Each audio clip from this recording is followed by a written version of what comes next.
Guys মই আপোনালোক এটা কথা কৈ আছোঁ চাওক মোৰ ড্ৰেছ মই মাত্ৰ ডিউটিৰ পৰা ঘৰত আহিলোঁ এতিয়ালৈ মই ঘৰ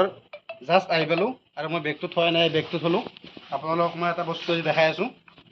এইফালে এইটো চাওক আমাৰ কুকি ইয়াৰ ভিতৰত এনেকৈ বান্ধি থোৱাৰ কাৰণটো কি গম পায়নে যেতিয়া মই গুৱাহাটীৰ পৰা আহোঁ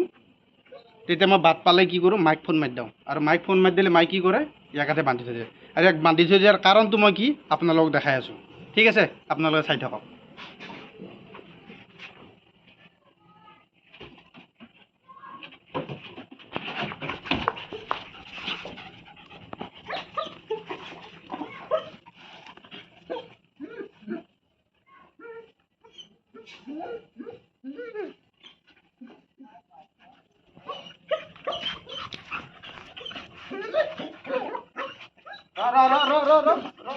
Hey.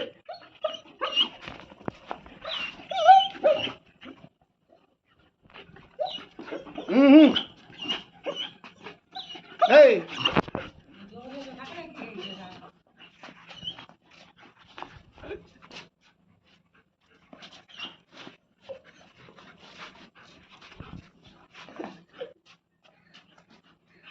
ঠিক আছে গাইজ আপোনালোকে দেখিলে ইয়াক যেতিয়া মই ঘৰত আহোঁ ইয়াক কেনেকুৱা কৰে আৰু এইটো হ'ল এজন